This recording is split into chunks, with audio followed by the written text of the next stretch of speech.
Welcome to Eddie's Football Waffle. Yeah. Welcome back to the channel, guys. Hello there.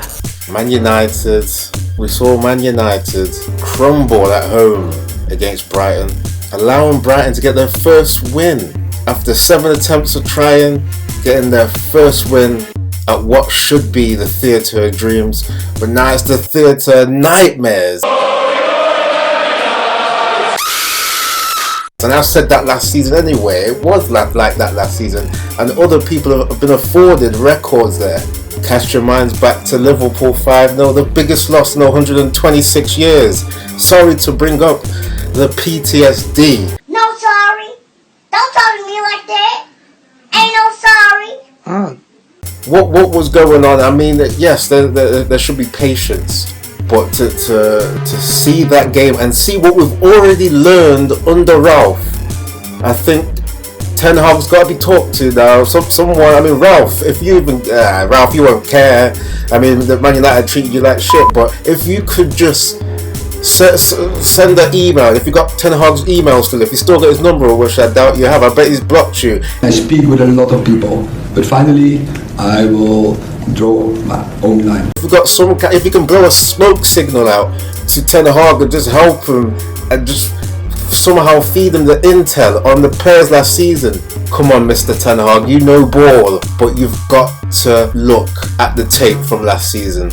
You can't be showing up, I mean, in my opinion, you can't be showing up in press conferences and saying, when people are asking you about debacles last season, like that journalist asked about the last game against Brighton. The game against Brighton at the end of last season was seen as a bit of a low point for Man United fans, the 4-0. Did you watch that game? Have you watched that game as part of your preparations for this game? Yeah, but last season is last season. I'm not looking back, I'm looking forward, and we prepare the team for Sunday. You can't be saying, oh, that's just last season, just sweeping it under the carpet.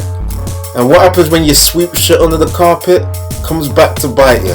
Imagine you break glass. A few days later you come back and you're walking on glass and you got scarred feet. This is what happened in the Brighton game.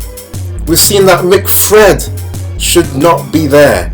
McFred, yes, the players haven't been signed, and I'm going to get into that. Why would you keep McFred in there in your engine room when your philosophy is based on dominating possession? Why would you risk keeping a prayer for this De Jong guy to come in, a player that's tied up in a dumb contract where you've got deferred wages? Unless you're paying the wages and buying out his contract, why are you waiting to see if Barcelona will do that? You know, I mean, it's ridiculous. That's like waiting. That's like waiting for someone that's married, that's cheating with you, to come out of the marriage. You're just sitting there like some side man waiting for this woman to Today, Junior?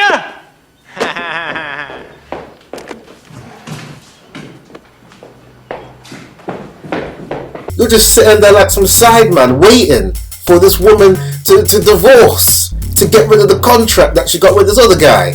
You're a fool to be just... this is my opinion, by the way. This is my opinion. If my big thing as well, if you are this developmental coach, Mr. Ten Hag, why can't you be getting another replacement, an alternative who you can develop?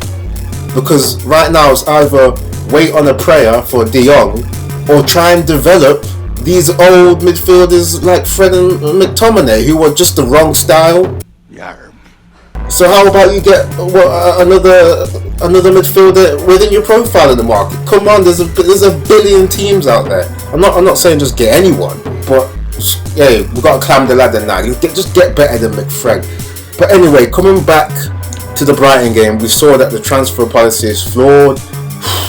I mean, yes, Martinez has been signed, but his lack of communication with Maguire, I blame Maguire too. I think the way that partnership of Martinez and Maguire made Welbeck look like prime Samuel Eto'o. And he was the diagonal runs he was doing to twist him inside out. It was crazy. And you know, the captain's got a better communication with his partner. It seems that every time Maguire's playing and there's a striker up front, the other defender is tasked with looking after him, so Maguire can just be in some kind of free role. It happens on set pieces too. Why was Malacia marking the biggest guy, the biggest threat from set pieces, Dunk? And when I went on the Man United agenda, okay, Mr. Omonde, respect to him, schooled me a bit on zonal marking, which I still think is flawed, but he schooled me on the positivity of it. When you have your big slab head that was winning most headers, he wants to be free so he can be free to attack the area where the ball is most likely to be crossed into. But I just think that's a gamble. I'm gambling again.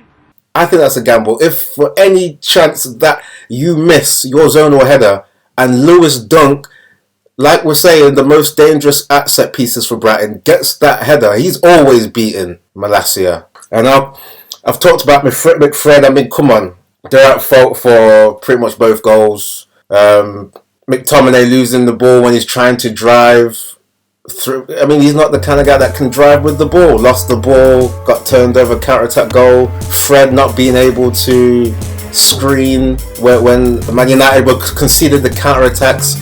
You know, not being able to cover, not being able to resist the press. I mean, he almost passed the ball away early doors for Brighton to get a goal. They're bad. Moving on to strikers. I mean, come on, you got a geriatric. Respect to Ronaldo for his legacy, but you are just stiff for Ronaldo right now. Even though he did create a chance in the second half where he crossed to Rashford, and Rashford at the moment can't hit a barn door. What's the saying? What's that idiom? Can't hit a barn door with a banjo. Where the fuck did that saying come from? I don't know. But yeah, Rashford couldn't do that. Sancho, for me, come on, 70 million. Where's the dribbling? Where's the bravery? Come on, lad.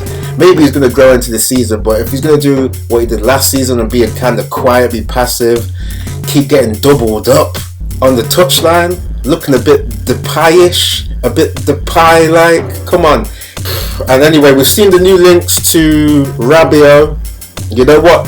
27 years old, was playing at Juventus, who I think they're still a top 4 club, so it's still up there around the top competition. If he's got fitness and if he suits the style of Ten Hag's system, bring him in, because he's better than McTominay. And I like to think he's better than Fred in terms of composure. I've seen him a few times for France anyway. He's looked kind of calm, and he's not looked that accident prone like Fred does. But I'm just saying, come on, move on now. De Jong is tied up, man. Leave him. But I'm really fed up of the OAP strategy. the old age signings that keep being linked. If Arnautovic at 33 years old, after we've tried, even going back to Sir Alex Ferguson's day, after we tried Larson stretching through to Falcao, who, okay, he came when he was 28, but he was pretty much burned out. He had a knee injury, he was pretty much old. Stretching to Ibrahimovic, who was 33, I think, when he came.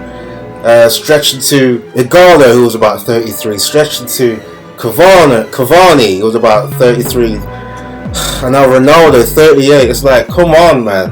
How many old age strikers do you want to do? You want to keep doing a stopgap for another stopgap for another stopgap? Where is the project then?